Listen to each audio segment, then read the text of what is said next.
नमस्कार किसान भाइयों, स्वागत है आपका।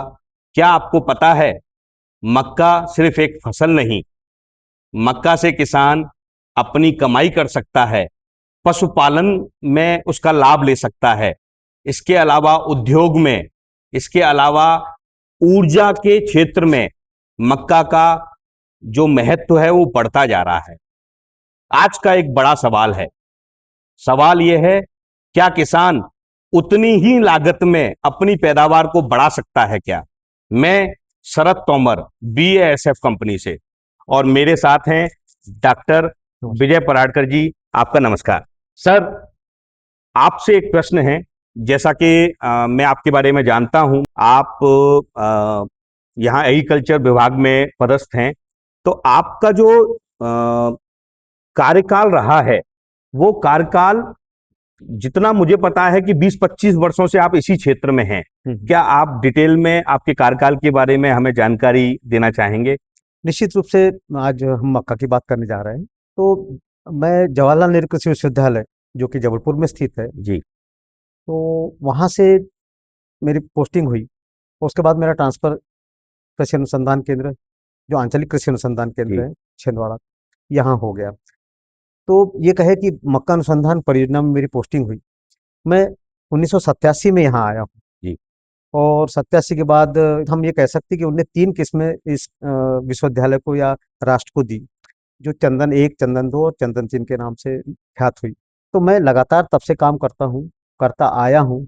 उस बीच में मतलब ये समझ लीजिए 38 साल का दौरान मेरा पूरा अनुसंधान मक्का अनुसंधान में गया। बीच में फिर 97 में मेरे पास बीज उत्पादन का कार्यक्रम रहा, तो करीब 17 साल उसका चार्ज था। और हमने 1995 में जवाहर मक्का 8 बहुत अति शीघ्र वाली, क्योंकि हल्की ज़मीनें हैं जी। और सफ़ेद रंग की थी। पर हमको समझ में आया कि हमारी जो पूर्व की जो किसान भाई की जो जमात है, जी। उनमें उनको पीला रंग या जो नारंगी रंग की नारंगी। जो कलर है, जी। वो मक्का बहुत पसंद है।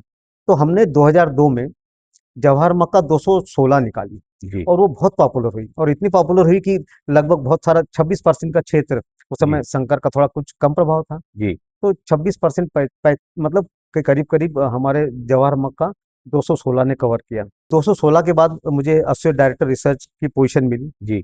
फिर बाद में मैंने अपने खुद के स्तर पे IRA के साथ कोलैबोरेशन का काम किया।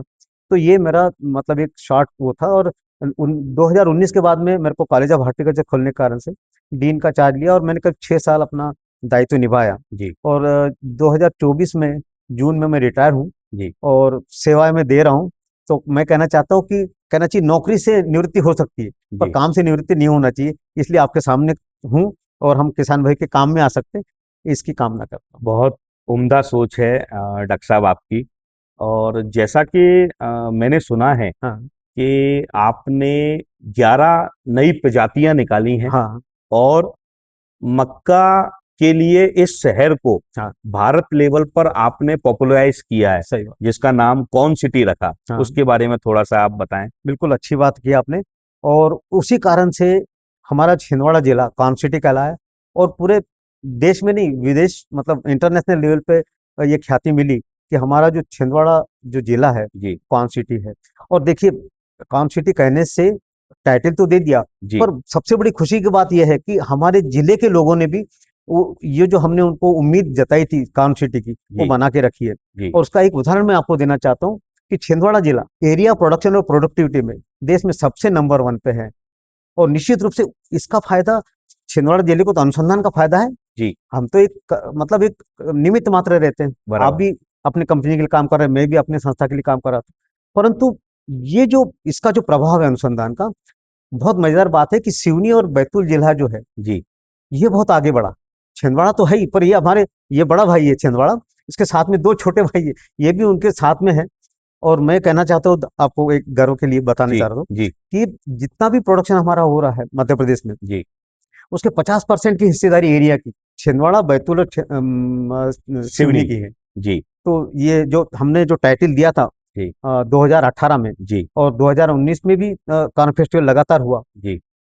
तो उसकी मतलब जो महत्ता को अभी बनाए रखे हुए हैं। और जो आप जैसे याद कर रहे कि कान फेस्टिवल, तो कान सिटी का टाइटल ऐसा मिला और उसको अभी बनाया हुआ है हमारा। उत्कृष्ट जानकारी हम हाँ, तक पहुंची कि भारत में कौन सिटी का नाम इस शहर को मिला है मिला है।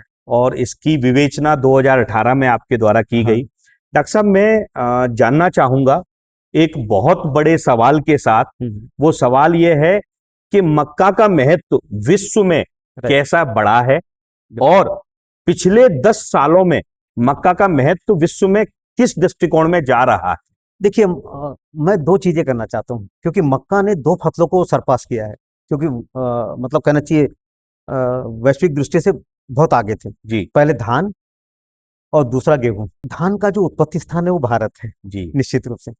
और यहाँ पे जो सरपास कर रहा है, जो मक्का आगे बढ़ रहा है, उसका जो उत्पत्ति स्थान है वो मैक्सिको। जी। मतलब ये कहना चाहिए कि मक्का मैक्सिको से आके यहाँ अपना परचम छा परचम रहा ले है। और हमारा जो मतलब, क्योंकि धान या जो चावल है, आप वैदिक उसमें देखते होंगे कि इसका उपयोग वो तो पूरा विश्व में फैला हुआ है, कोई बात नहीं उसकी। पर मक्का जो है मैक्सिको से आके यहाँ जो या पूरे विश्व में जो कर रहा है, आगे बढ़ रहा है, जी उसके दो तीन कारण हैं। जी पहले तो यह है कि उत्पादन की दृष्टि से 1 खरब टन का प्रोडक्शन मक्का से मिलता है। एक दृष्टि से और मक्का आगे है। पहली बात तो जब हम उत्पादन की बात करते हैं, तो धान में प्रति हेक्टेयर कहो या प्रति किलो उत्पादन चावल के लिए जी पानी की आवश्यकता बहुत पड़ती है। बहुत ज्यादा और आपको भी मालूम है कि अंतर्राष्ट्रीय स्तर पे उसको मतलब बहुत ज्यादा उत्साह नहीं दिया जाता, जी। क्योंकि वो कम से कम पानी में अधिक से उत्पादन हो बराबर। और पानी का दुरुपयोग नहीं हो, इसलिए धान को पीछे रखा जा रहा। वैसे ही गेहूं की भी वाटर रिक्वायरमेंट या पानी की जो जलमांग है वो बहुत अधिक है मक्का की तुलना में। जी और मक्का के लिए विशेषता ये है कि ये तो सिर्फ सीजन वाइज हो सकते, पर मक्का तीनों सीजन में या तीनों सीजन नहीं, साल भर अराउंड द ईयर लगाया जा सकता है। जी और जैसे मैंने उत्पादन का स्तर बताया मैंने आपको, जी जिस हिसाब से होने के कारण से ये दशा बनी हुई है। और जी अभी तो जो आपने देखा जी कि मक्का को तो अभी अनाज कहने चाहिए, स्टेपल फूड के लिए कहो या कहना चाहिए कि पशु आहार के लिए, मुर्गी के दाने के लिए जी उपयोग होता था। जी परंतु जो अभी इंडस्ट्रीज के साथ में जो एडिशनल एक मतलब सपोर्ट मिल गया है वो जी। एथेनॉल वाला, इथेनॉल वाला। है ना। तो जी उसके कारण से ये मान के चल रहे कि हम लोग नहीं नहीं, प्रोडक्शन तो मिलना ही मिलना है। हमारी जो खपत भी वैसी, जैसे अपन एमएसपी की जब बात करेंगे तो मैं बताना चाहूंगा जी कि मक्के की कीमत बिल्कुल कम से कम रहती थी। जी पर ये नंबर 1 पे आया क्यों? जी उसके लिए हम, आप और सारी किसान की जो जमात है, जी वो जिम्मेवार है जी उत्पादन बढ़ाने में। जी खास करके मक्के के रेफरेंस में मैं बात करना जी चाहता हूँ। तो पहली बात तो ये है कि जो मक्का जो है, इसके संकर मक्का के बीज आए, जी संकर किस्म बहुत आई। निश्चित रूप से आज यदि छिंदवाड़ा के परिवेश की बात करें जी तो 100 किस्में आज उपलब्ध है। जी। किसान को हाइब्रिड बीज बोला तो हर बाजार में तैयार मिलता है। बराबर। तो निश्चित रूप से संकर बीज आने से उत्पादकता बढ़ी है। जी दूसरी बात यह है कि जो भी किसान सोचते हैं कि उत्पादन में क्या करना है हमको, जी तो ये देखा उनने कि फर्टिलाइजर का उपयोग हो रहा है, माइक्रोन्यूट्रिएंट का उपयोग हो रहा है। जी सबसे महत्वपूर्ण बात, खरपतवार नियंत्रण समय पे हो रहा है। जी।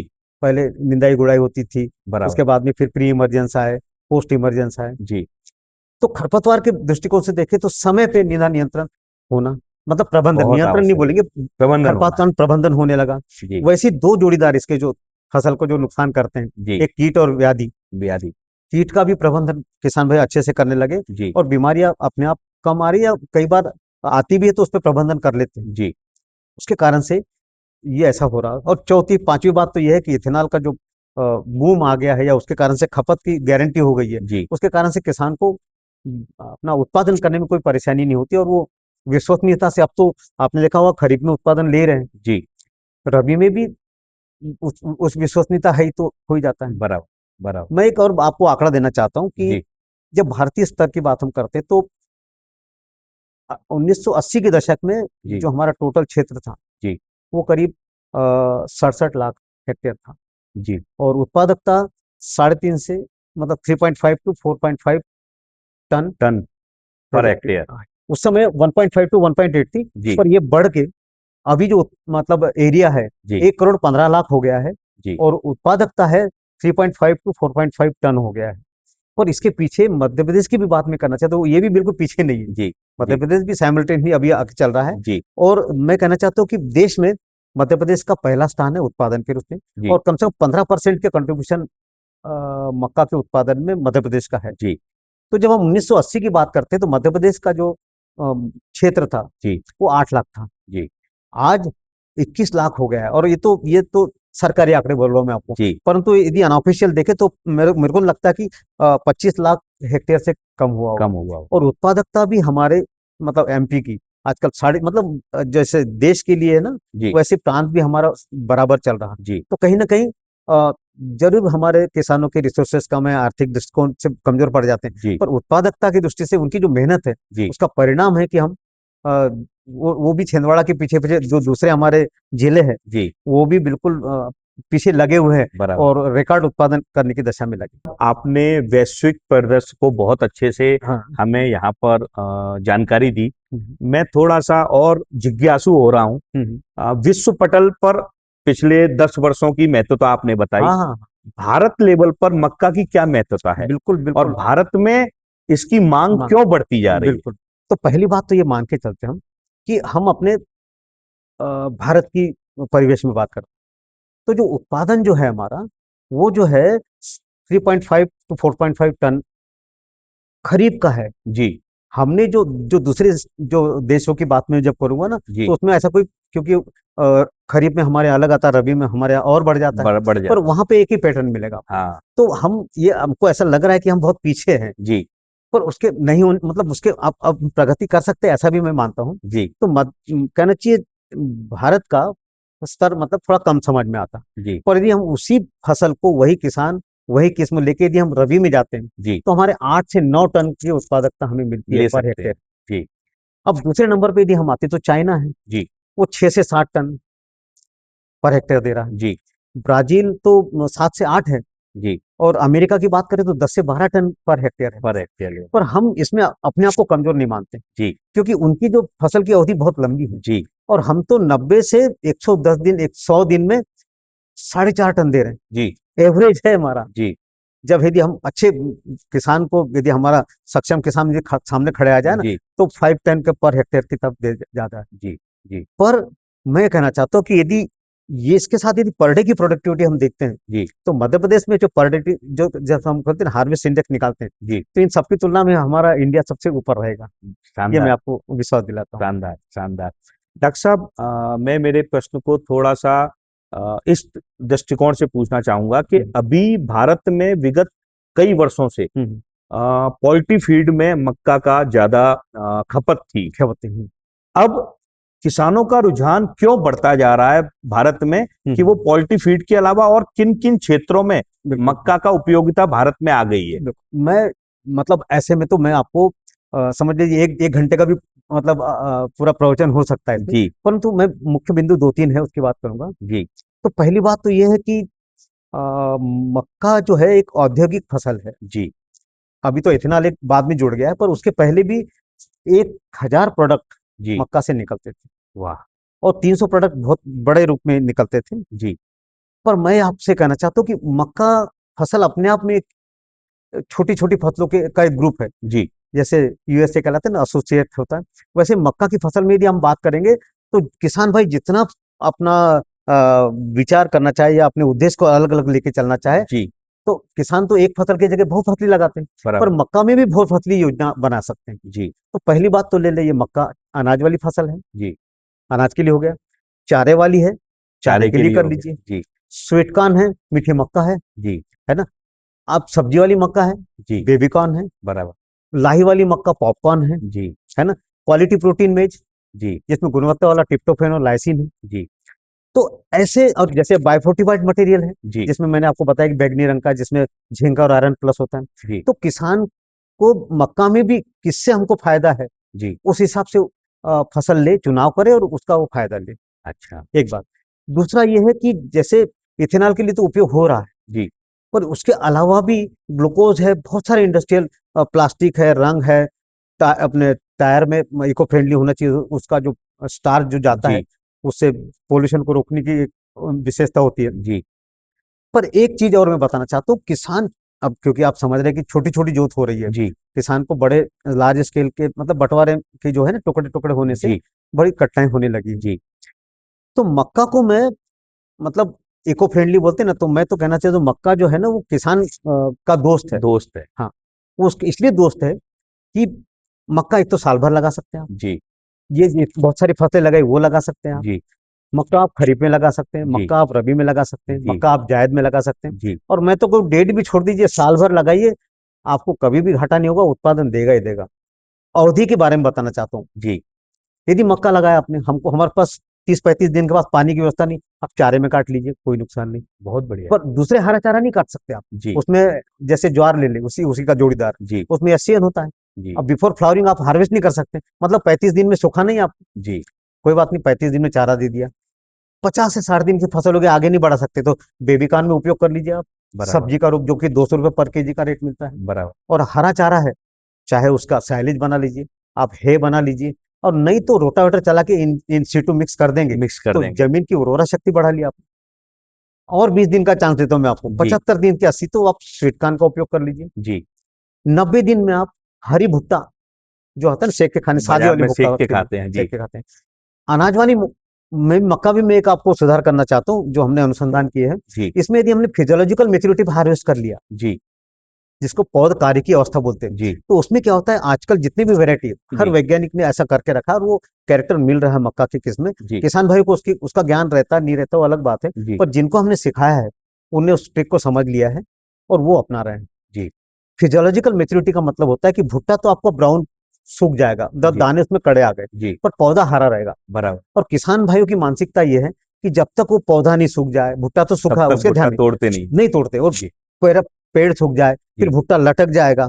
तब तक के क्या होता है, मैं आपको ये बोलो, जैसे बोलते हैं ना कि तीसरा जो महायुद्ध होने वाला है वो पानी के लिए होने वाला है। जी और हम यही गलती करते किसान भाइयों से, उनकी गलती इसलिए करना चाहते कि उनको अपनी गलती का ज्ञान होना चाहिए, जी और जो जो संपदा है हमारी, उसका सदुपयोग होना चाहिए। बराबर। हम ये कहते हैं उनसे कि भैया, कार्य की अवस्था में आए, मक्का का भुट्टा तोड़ो, सूखने रख दो, और हरा चारा उपयोग कर लो, हे के लिए उपयोग कर लो, बराबर है ना, बराबर। साइलेज बना लीजिए। और जी नहीं तो फिर वही नरवई कर रहे हैं, जो सुखा के आग लगा देते, मत वो करिए ऐसा। बहुत गलत। आप उसको रोटावेटर चला के जमीन में मटिया मिट कर दीजिए। और दूसरे दिन, जी क्योंकि मैं जानता हूँ आप मुरैना के रहने वाले हैं, जी सरसों का उत्पादन बहुत करते हैं आप लोग। बराबर। और सरसों फसल के लिए एक विशेषता है, जी क्योंकि हमारे यहाँ सरसों का ट्रेडिशन नहीं है जी तो बाकी वाले क्षेत्र में। जी तो होता क्या है, वो राह देखती किसकी, गेहूं और चने बुआई की। हाँ जी। अब उस समय बताइए, आप भी समझ सकते हैं कि उस समय वो जो तापमान इतना कम होता है क्या, बिल्कुल नहीं होता। नहीं होता नहीं सितंबर होता अक्टूबर, 15 अक्टूबर तक के टेम्परेचर डाउन होते ही नहीं हमारे। नहीं होता। अब ऐसे समय क्या होता है कि नमी हमारी खत्म होने लगती है। जी अब किसान पहले सुखाएगा, जमीन सूख जाएगी, फिर वो ठंड पड़ने लगेगी, जी फिर जोत करेगा तो जमीन बनाने में उसको बहुत ज्यादा डीजल बहुत लग टाइम जाता लगेगा। है ना। जी फिर सिंचाई करेगा, फिर फसल, मतलब आप, मतलब 25 से 1 महीना का, मतलब 1 से 1.5 महीने का डिले हो जाता है। जी और परिणाम में जब तक सिंचाई नहीं, तब तक दूसरी फसल नहीं ले सकते। बराबर। हम लोगों ने जो सुधार किया है कि जी कार्य की अवस्था पे हार्वेस्ट कर लीजिए, जी जमीन में इन सीटू मिक्स कर दीजिए, जी हरा चारा मटिया मिट कर दिया, जी और दूसरे दिन सरसों की बोनी कर दीजिए। वाह। और मैं ये कहना चाहता हूँ कि मक्का मस्टर्ड मैंने रेले क्रॉप डेवलप किया है। जी और मैं ये कहना चाहता हूँ कि कम से कम लागत में, जी कम से कम जोखिम, मतलब रिस्क उठाते हुए, जी अधिकतम यदि आपको फायदा लेना है, तो मक्का मस्टर्ड क्रॉपिंग सिस्टम आजमाइए। और जी बिना किसी सिंचाई के, जी मैं ये दावा करता हूँ किसान भाइयों के लिए कि मक्का का तो उत्पादन अपने पूरा ले ही लिया, उसमें कोई बराबर उत्पादन की कमी नहीं आएगी। बराबर।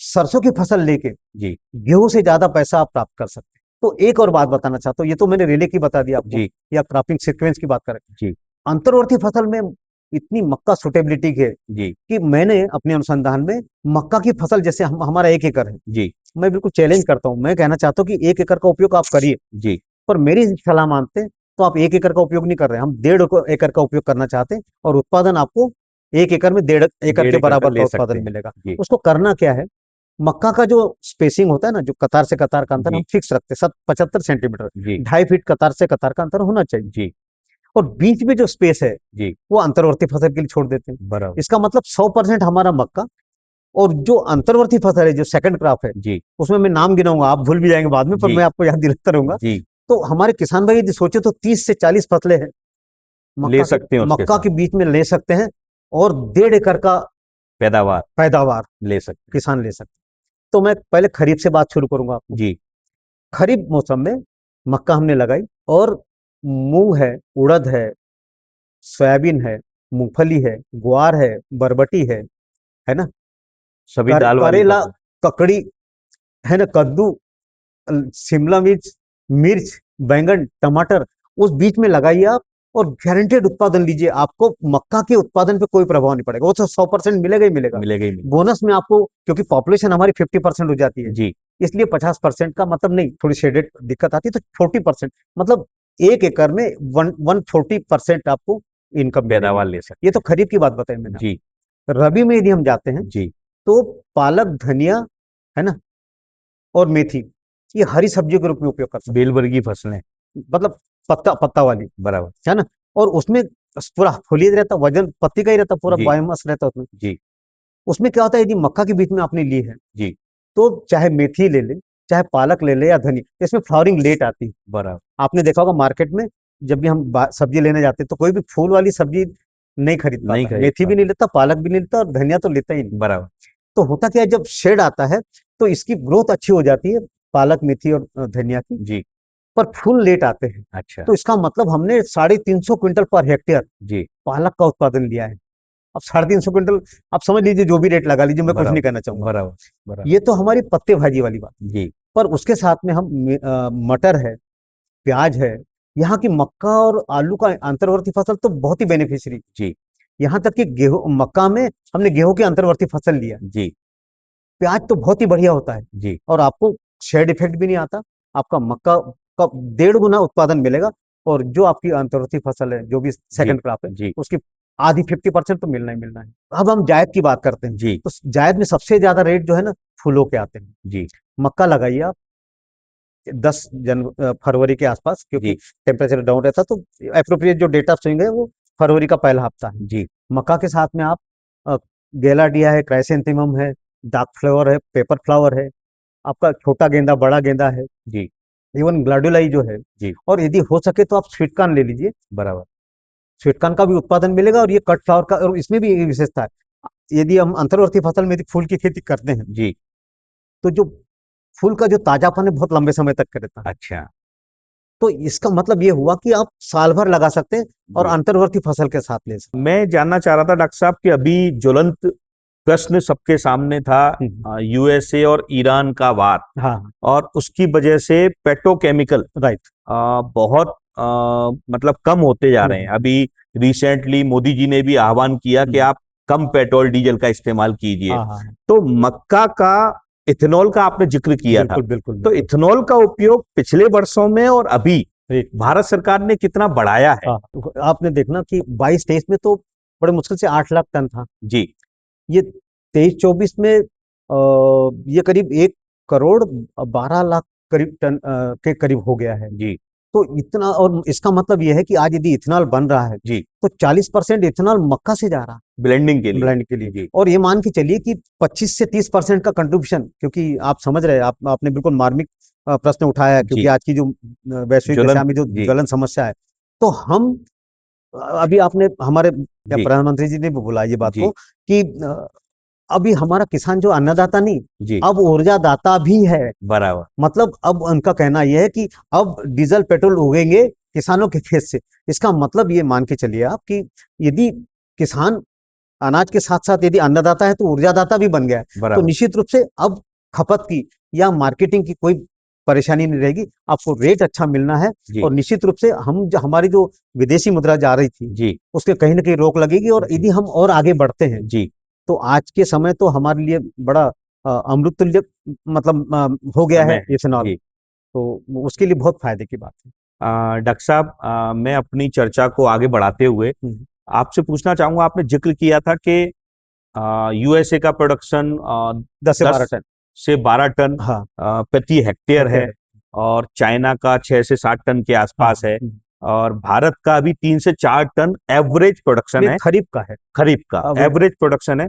तो हमें, हमारे किसानों को क्या हम्म, सलाह देना चाहिए कि वो खेती में क्या क्या करे, बिल्कुल बिल्कुल। जिससे वो अपनी प्रति एकड़ या प्रति हेक्टेयर उत्पादकता बढ़ा बड़ा पाए? अच्छा, मैं तो हमारे किसान भाई की तरफ से ये विश्वास कराना चाहता हूँ आपको, जी वो बहुत बारीकी से अध्ययन, मतलब अध्ययन करते हैं, और खरे उतरते हैं अपने पर। जी पर कई बार क्या होता है कि हमारी खेती अपने पे नहीं चल रही, जी सारी निसर्ग पे निर्भर करती है, जी तो वो भी असहाय हो जाते कई बार। बराबर। कई समय पे काम करना चाहते हैं, जैसे खरपतवार नियंत्रण करना है। जी अरे बारिश लगातार होगी तो वो कहाँ से अपना निदाई कर ले, कहाँ से आप गोड़ाई कर लेगा। सही है। अब थोड़ा सा छिड़काव में भी एक दो दिन लेट हो जाते हैं। जी तो ये, क्योंकि हमारी खेती ही निसर्ग पे निर्भर है। जी पर इसके साथ हम ये भी भाग्यशाली है कि जी हमारे यहाँ मौसम है, सूर्य प्रकाश अच्छा मिलता है, इसलिए जी हम जो अमेरिका मतलब 6-8 महीने में जो उत्पादन ले रहा है, हम 90 दिन 100 दिन में ले लेते हैं। जी ये भी हमारे लिए एक बड़ा बोनस है, बराबर। क्योंकि सोलर का जो आज अभी कल ही प्रधानमंत्री जी ने बोला ना कि जी हमको सोलर का ज्यादा से ज्यादा उपयोग करना चाहिए। जी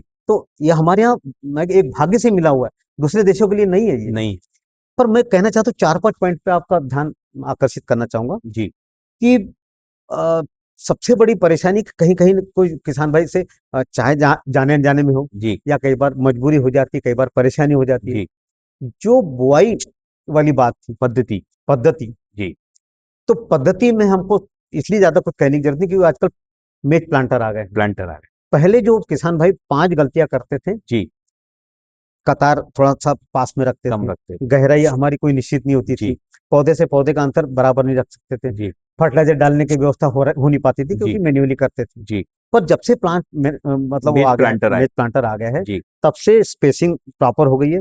इवन अब तो पेड़ रो आ गई तो बड़ी घाड़ बन जाती रिज है, वेट तो फरो बढ़ते जाए। तेज बारिश आ जाए तो ड्रेनेज हो जाता है, जी जल निकास हो जाता है, जी और कम पानी की दशा में वो जो घाड़ है या जो वो बनी हुई है, जी वो आप बहुत लंबे समय तक के नमी की उपलब्धता दे पाता है। जी तो ऐसे समय ये बहुत सारी एक बहुत बड़ी बात थी कि पहले के जो बीज होते थे तो उन्हें गहराई भी बहुत ज्यादा निकल आता था, बराबर। पर अब के बीज जो है ना, आपको सही में 2 से 3 सेंटीमीटर से ज्यादा गहराई, नहीं 5 सेंटीमीटर तो गहराई जाने की जरूरत ही नहीं, आवश्यकता ही नहीं। 2 से 5 के बीच में हो या 2 सेंटीमीटर गहराई हो, ये आपके लिए, और वो किससे हो रहा है, संभव मेज प्लांटर से हो मेज रहा है। प्लांट। तो ये तो सुधार हो गया है, मतलब जिसमें हम सुधार की जी बात करना चाहते जी हैं।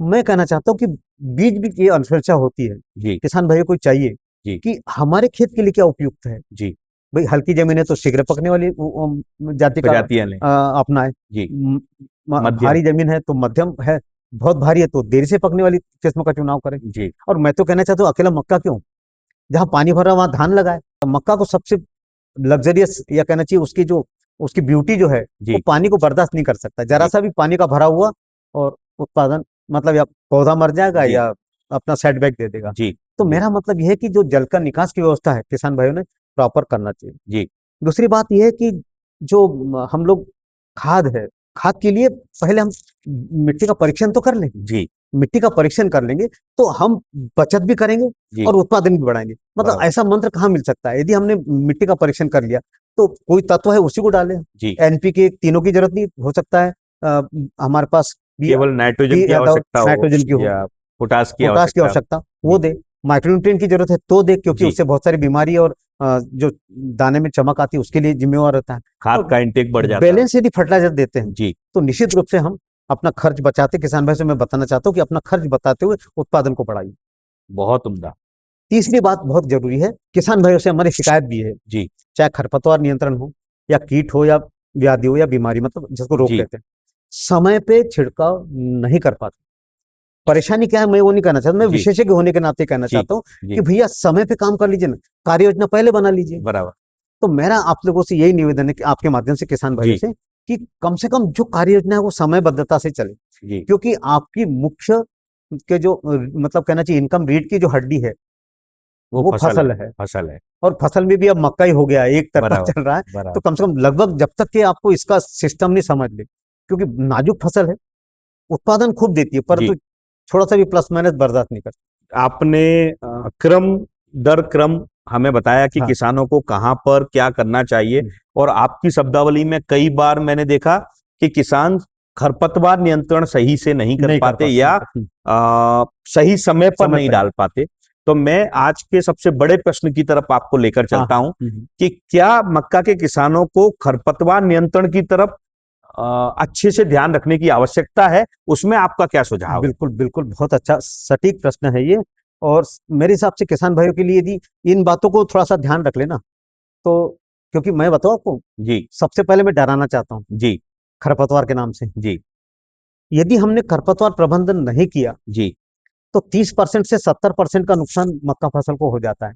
और यदि प्रारंभिक अवस्था में और थोड़ी सी अलगर्जी छोड़ी तो जी 90-95% या कहो 100% का भी नुकसान होने की पूरी संभावना बनी रहती है, अगर खरपतवार सही से नियंत्रित नहीं प्रबंधन नहीं किया किया। तो। हाँ, अर्ली स्टेज में खास करके जी प्रारंभिक अवस्था में आपको कम से कम 45 दिन तक के तो हमारा खेत निधारित होना चाहिए। जी, पर कहीं न कहीं आपने 15-20 दिन में अपनी थोड़ी-सी लापरवाही कर दी, तो ये जो परसेंटेज है ना लॉसेस का बढ़ जाता बढ़ जाता है। इसमें 3 भाई है, जी, सबसे बड़ा भाई है खरपतवार, जी, ये कितना नुकसान करता है? 30% से 70% तो मतलब करता ही एवरेज करता जाता है। है। हाँ, जी, और यदि और थोड़ी-सी मतलब लागत वो कर दी, तो 90% और 95% है। जी, दूसरा भाई है अच्छा, इसमें यदि प्रबंधन आपने सही कर लिया, जी, तो 15% से 35% तक के फायदा आपको खरपतवार से मिलता है, पैदावार की बढ़ोतरी है, पैदावार की बढ़ोतरी। बहुत क्योंकि बढ़िया। पोषण का, प्रकाश का, नमी का ये उपलब्धता फसल को होती है, तो जी, परिणाम में आपको बोनस में वो कुछ देता है। जी, दूसरे नंबर पे जो छोटा भाई है ना विध्वंसक, वो है कीट। जी, और कीट में भी आपने देखा होगा फाल आर्मी वर्म आ गया है, जी, जो सैनिक इल्ली आ गई। जी, वो किसान भाइयों की क्या, हम वैज्ञानिकों को भी और विश्व के वैज्ञानिकों की भी नींद उसने हराम करके रखी है, बराबर। क्योंकि वो नियंत्रण में जल्दी से नहीं आती यदि सही समय पे नियंत्रण नहीं किया। जी, वो जो नुकसान 20 से 50% तक के कर देती है, जी, यदि आपने ध्यान नहीं दिया। बराबर। और यदि आपने इसको प्रबंधन कर लिया है, तो 20% से 25% आपको फायदा देती है, पैदावार बढ़ा सकते पैदावार बढ़ा हैं। देती है। जी, तीसरे नंबर पे आता है रोग। जी, ये हालांकि निर्भर करता है मौसम पे, जी, पर फिर भी यदि आपने इस पे ध्यान नहीं दिया, तो कम से कम 20 से 40% तक के नुकसान करता है। जी, पर यदि आपने इसका प्रबंधन करते हो, निश्चित 10 से 20% का आपको फायदा देके ही जाएगा। जी, जी, पर अब बड़े भाई की हम बात करते हैं, जी, खरपतवार की। खरपतवार। हमको ध्यान कहाँ देना है? तो सबसे बड़ी बात है कि गुड़ाई या निंदाई समय पे करें। जी, पर आपको मालूम है कि श्रमिक, कृषि श्रमिक हमको नहीं मिल रहा, बहुत कम हो तो गए। बहुत कम नहीं, मिल ही नहीं रहा। सब जी, तो ऐसी दशा में निंदाई का तो प्रश्न ही नहीं उठ रहा। जी, पर उससे काम नहीं चल रहा। जी, हमको तो चाहिए कमर्शियल क्रॉप, जी, क्योंकि हमको खाने में उपयोग नहीं, हमको इथेनॉल के लिए जाना है। बराबर। तो हम ये कह रहे हैं कि रसायन का उपयोग भी कर रहे हैं, तो हमारे पास प्री प्लांटिंग की आवश्यकता नहीं है। जी, और प्रोटेक्टेड पोस्ट इमरजेंस की बात नहीं, ये दोनों बाहर की बात होगी। जी, हमको जो दो मुद्दे हैं, प्री इमरजेंस और पोस्ट इमरजेंस, जी, दो भाग है। जी, और इसी में किसान अपना कार्य कुशलता दिखा के जी, खरपतवार पे 100% नियंत्रण मिल जाता है। और मैंने देखा है, हमने जीवन भर 40 साल प्री इमरजेंस के साथ भी किया, जी, और अब लगभग 15 साल से हम लोग पोस्ट इमरजेंस के साथ में जा रहे हैं, जी, और 100% सुरक्षित है, कोई परेशानी नहीं, और पूरा उत्पादन हमको मिलता है। प्री इमरजेंस हर्बिसाइड जी, सुरक्षित है, परसिस्टेंसी लगभग रहती है, पर समय चूकते हैं हमारे किसान भाई। जी, बीच में ऐसी विडंबना थी कि किसान भाई क्या करते थे, यूरिया डालने जाते थे, उसी में एट्राजिन को मिला दिया और छिड़क दिया। छिड़क दिया। तो भाई उस समय यूरिया डालने का समय है 25 दिन बाद आता है। बराबर, और जो प्री इमरजेंस का है बुआई के दूसरे दिन, अब कितने दूसरे दिन दिन। का अंतर हो गया, कहाँ से असर आएगा? सही तो बात। अल्टीमेटली किसानों के बीच में ये बात बिल्कुल पॉपुलर नहीं हुई। जी, किसान का विश्वसनीयता उसमें से हट गई। जी, पर विश्वसनीयता बढ़ी कब? जब हमारा पोस्ट इमरजेंस आया, जी, टेप्रोमेजन आ गया, जी, टेम्बोट्रेन आ गया, जी, तब से लोगों के बीच में सही में कि खरपतवार एक नियंत्रण क्रांति आ होता, गई। क्रांति आ गई, और खरपतवार नियंत्रण हो सकता है। पहले जी, उनको विश्वास ही नहीं होता था, बराबर। क्योंकि किसान तो क्या, जब देखता है, परिणाम दिखता है, तब विश्वास करता जी, है ना? जी, तो मैं यहाँ ये कहना चाहता हूँ, अभी भी क्या मतलब परेशानी है, जी, देर कर देंगे, डोज प्रॉपर नहीं रहेगा, मैं तो खुले किसान भाई से बोलूँ, क्योंकि उनकी अपनी परिस्थिति है। जी, हर खेत में वो पहुंच नहीं सकता। अपने पटेल साहब ने जो भी सीख के आए यहाँ पे, अपने मजदूर भाई को बता दिया, श्रमिक वो अपना कुछ क्या करा नहीं। जब बराबर, असर नहीं दिखता तो जरूर कंप्लेंट के लिए आ जाएंगी, अरे यार ऐसा नहीं हुआ। बराबर। पर मेरा मतलब है, यदि हम उस भाई को भी यदि ट्रेनिंग देते हैं, जी, एक बार करते हैं, एक बार सीख जाएगा, तो आपका आगे का ट्रेंड वर्कर बन गया, वो आपका जी, कभी घाटा नहीं होगा, नुकसान नहीं होगा। जी, और आपका कम से कम खर्च में अच्छा मतलब पैदावार ले सकते हैं। पैदावार देने की, या उसकी एफिकेसी मिलेगी, मतलब जी, स्प्रे की। जी, तो क्या हो रहा है कि दो जगह हम गलती देखते हैं, एक तो समय से बात बात डालता है। करना, जी, है ना? दूसरा डोज का प्रॉपर नहीं करना, जी, कहीं ढक्कन से डाले। अभी जो अपने टोपरामेजोन ले ले आप, जी, कितना 30 ml पर एकड़ का एकड़ डोज के है। लिए है, जी, 75 ग्राम का 1 हेक्टेयर के लिए। बराबर, अब किसान भाई को तो उन्हें तो मतलब इतना खर्च किया है, इतना रसायन डाला, उनको विश्वास ही नहीं होता उस बात पे। बराबर, तो जो ढक्कन में भी डालेंगे, तो वो एक ही ढक्कन में पूरा चला जाएगा। बराबर। तो कहीं न कहीं मापा इनका गड़बड़ हो जाता है, और जी, परिणाम उतने अच्छे नहीं मिलते हैं। जी, तो मैं कहना चाहता हूँ कि वो मापा आपका, या जो मेज़रमेंट है, वो प्रॉपर होना सही चाहिए। होना चाहिए। यदि उसमें 2 फायदे होंगे आपको। जी, यदि आपने ज़्यादा डाल दिया, तो असर तो उतना ही आना है, बराबर, पर आपका एक्सेसिव केमिकल आपका खेत में गया, तो रेसिड्यूज़ मिलेंगे आपको फसल मंदेगा। में। फिर बाद में बोलेंगे केमिकल आ गया, ये वो। दूसरा आर्थिक नुकसान हुआ। आर्थिक आपको नुकसान। ₹1500 पर एकड़ का खर्च आना था, आपने ₹4500 खर्च कर दिए। बराबर, तो परिणाम में तो उतना फायदा नहीं मिलेगा ना। नहीं मिले। तो पहली बात है टाइम का, जो क्रिटिकल स्टेज पे छिड़काव होना चाहिए। जी, और वो समय जैसे अभी बात कर रहे थे, 18 से 21 दिन का है। जी, बिल्कुल करिए किसान भाई, वो तो कुछ भी हो, नियम 18 से 21 दिन मतलब मापा कर लीजिए। जैसे गेहूं में भी हम लोग 20वां दिन क्रिटिकल स्टेज कहते हैं, बराबर तो 20वें दिन 15 दिन से अपनी कार्य योजना बना लीजिए। जी तो आप सिंचाई कर लीजिए, आप यूरिया दे दीजिए, जी उसके बाद में खरपतवारनाशी जो भी रसायन डालना का है उपयोग करते हो वो डाल दीजिए। बराबर वैसे ही यहाँ पे 15 दिन के बाद योजना बनाइए, है ना।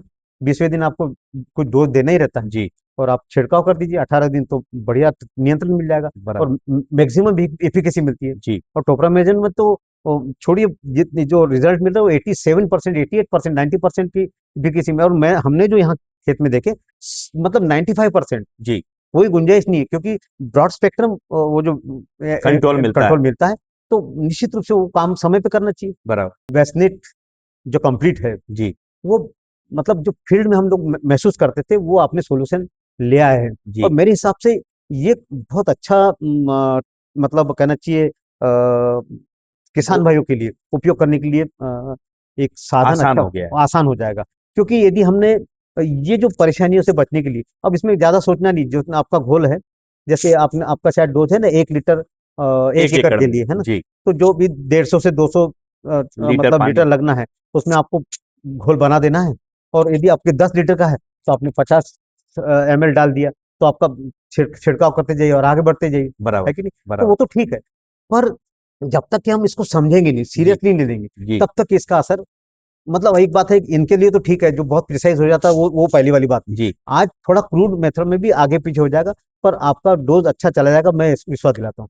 इसमें दो चीजें हैं, जी टोप्रामेजोन है और एट्राजिन है। जी तो ये क्या करता है कि जो पहले जो झुलसन देगी, जी तो वो अपना टोप्रामेजन काम कर लेगा, और बराबर अगले 1.5 महीने के लिए इमरजेंस नहीं होने देगा।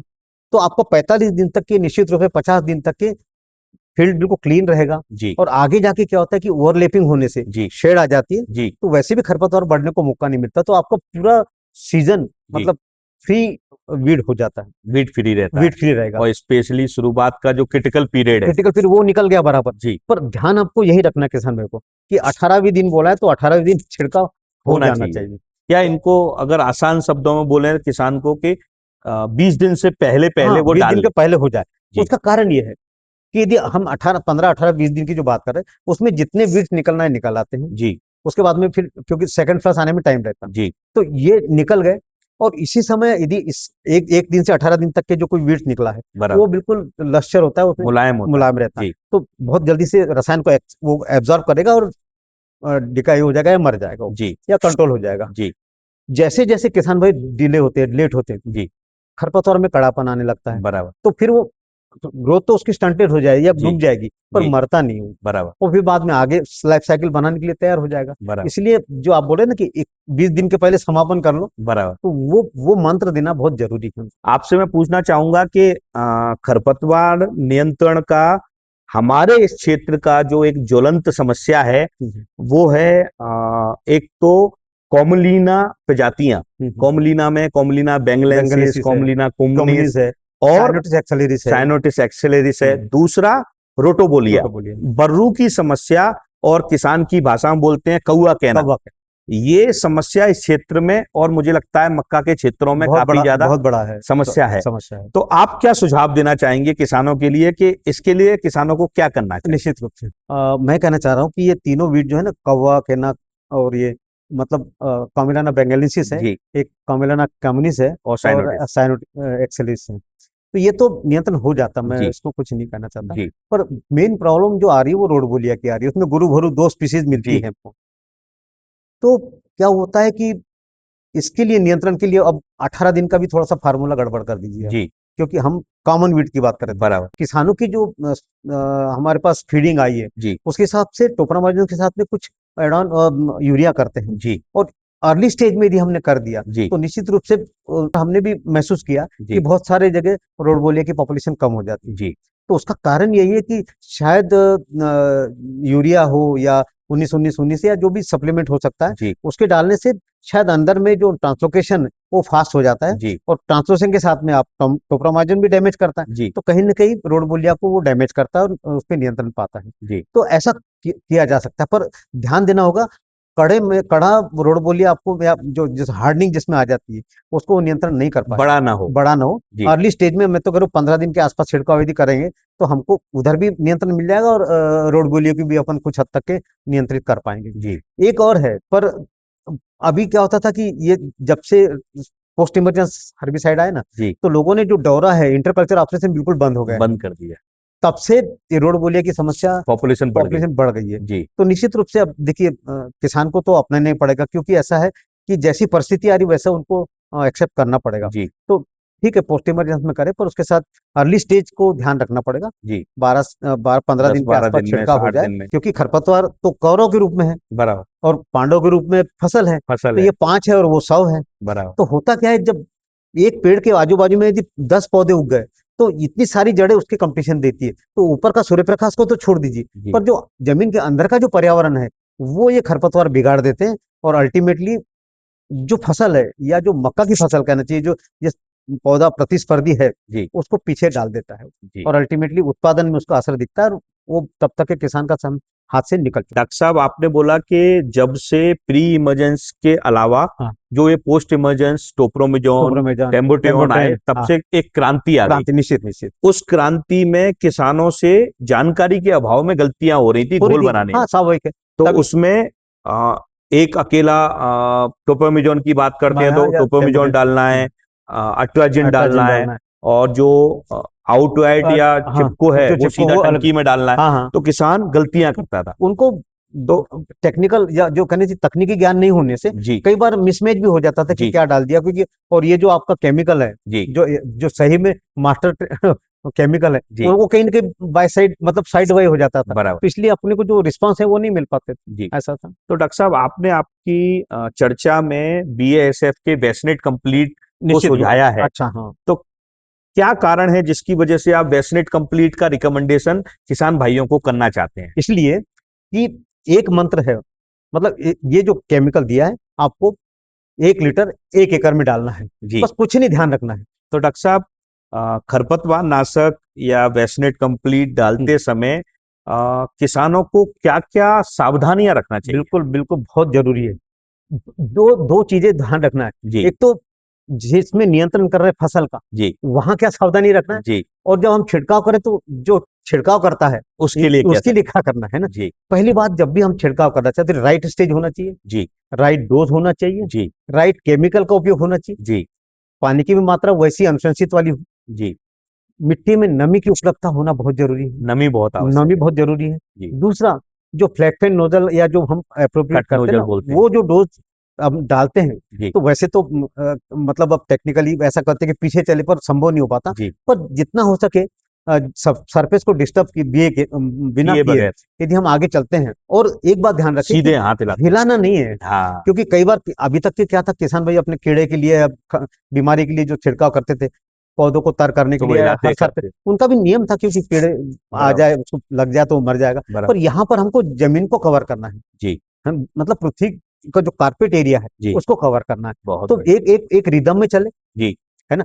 तेज हवा चले तो रुक जाए, जी बारिश 4 घंटे का जो टाइम देना रहता है, जी। यदि बारिश की दशा है तो रुक जाए, क्योंकि घंटों में डिले हो सकते हैं, पर दिनों में मत होइएगा, हमारे बराबर कहने का मतलब बराबर। है ना। ज्यादा हवा चली तो जरूर रुक जाए।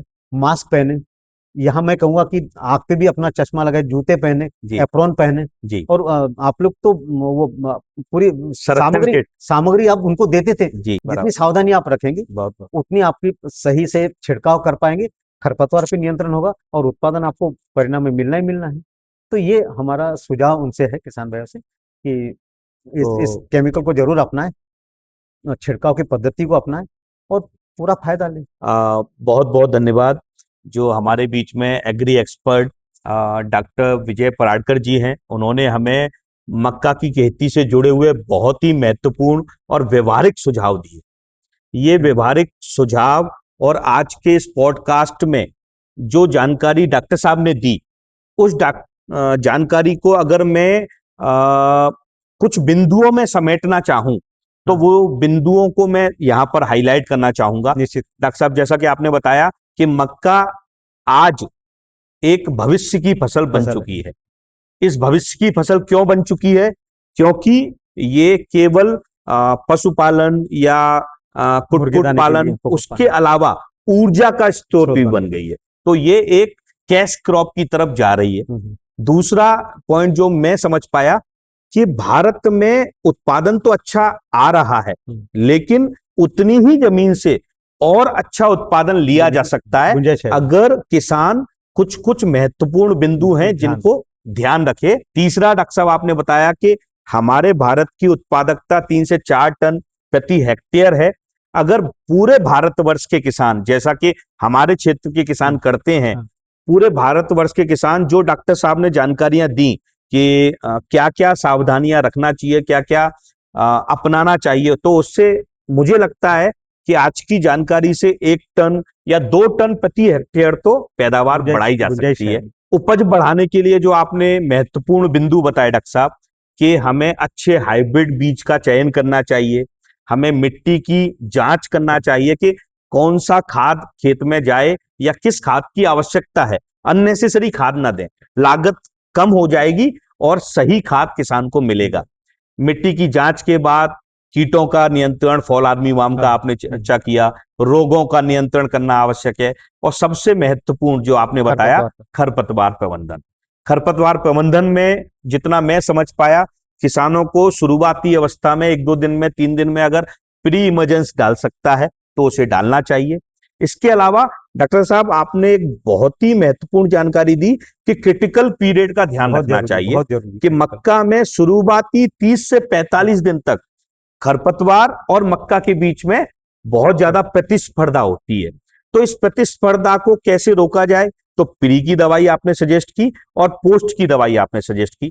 साथ ही साथ आपने बोला कि किसान को अगर संभव हो तो निराई गुड़ाई भी करना चाहिए, और अगर किसान खरपतवार नाशक डाल रहा है तो किसान को 2 बातों का ध्यान रखना है।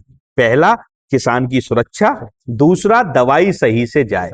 तो किसान की सुरक्षा की बात करें तो मुंह का मास्क, आंखों का चश्मा, हाथों के ग्लव्स और पूरे फुल बाजू की शर्ट, फुल बाजू का पैंट और जूते पहनना चाहिए, जिससे छिड़काव करते समय दवाई अपने ऊपर ना आए। और दूसरा, आपने बोला कि दवाई डालते समय क्या क्या सावधानियां रखना है। तो नमी, जहां तक मैं समझ पाया कि नमी बहुत जरूरी है। बिना नमी के खरपतवार नाशक दवाइयां जमीन का असर नहीं कर पाएंगी। नमी के अलावा शुरुआती 20 दिन से पहले पहले दवाई किसान डाल ले। और सबसे ज्वलंत विषय जो मुझे लगा कि किसान ऐसे हाथ हिलाता है, वो हाथ ना हिलाते हुए किसान अगर सीधे चलेगा तो खरपतवार नियंत्रण बहुत अच्छे से होगा और बहुत ही बेहतर तरीके से होगा।